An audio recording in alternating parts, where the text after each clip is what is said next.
Months ago, a subscriber of mine asked me to find a good example of how women were not oppressed in the past.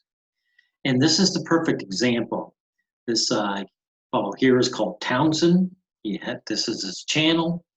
He is all about historical 18th century, maybe 19th century at best.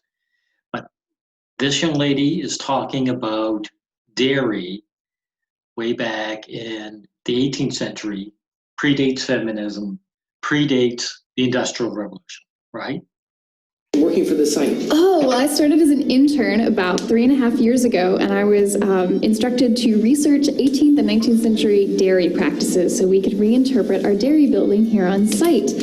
There you go. So let's see what she has to say. What's the root here?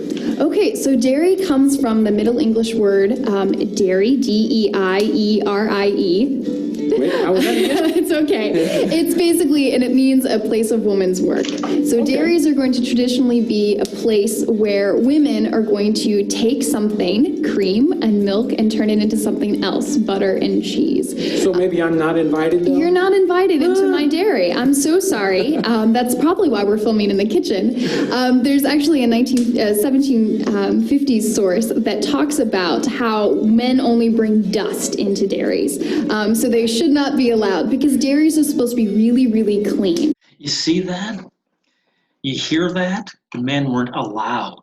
Women weren't forced into the kitchen. Men weren't allowed. You know why men were dusty? Because they had to work outside.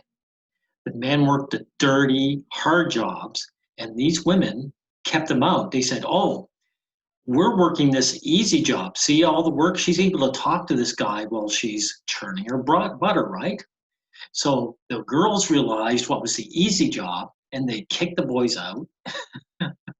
And they said, here I am. This is our job. We get to just relax and do this comfy, clean job, which is our preference, just like it is today when you see women behind the desk in office jobs, right?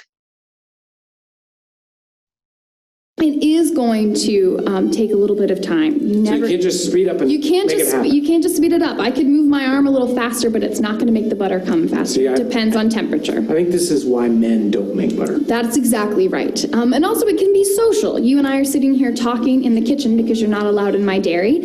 Listen to that. So men can't do it because it takes what? Patient?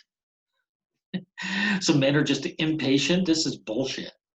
And you're not allowed in her dairy, and it's social too. But I could sit in my dairy if I wanted to. I could sit in the kitchen, or I could sit on the porch. I could do this wherever I wanted. I could walk around churning with my little arm tabletop churn. But it's really takes a little bit of patience because I'm going to be doing this until I have butter, and then the process is relatively simple after that. Okay. So You see that? You see, this is an easy job, but because it's a job, she doesn't have to do something else, right? She has to do it, and it can't be rushed. So she's not going to get any like sore arms or blisters doing this. And she can hang around wherever she likes and talk with other women. So these women get together, churning their butter, which takes almost zero effort, and they can just shoot the breeze. And of course, men aren't allowed to do it. They're not allowed to do it back in the 18th century, pre-industrial, right? Because the girls realized one thing, they like excluding men for one thing, but also they realized churning butter is an easy gig. And they were able to just tell men, we don't want you here, and men just obeyed. So this shows you that there was never, ever any oppression of women. Women always had and exercised social dominance. And that's why women didn't go for the vote until the last dong, because they didn't need the vote to exercise what they wanted.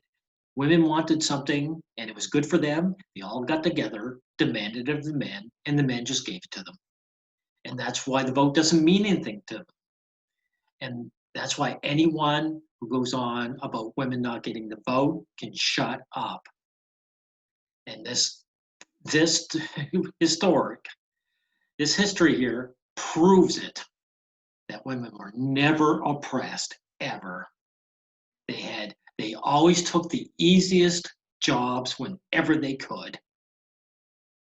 So that's all you need to hear. Thank you, everyone.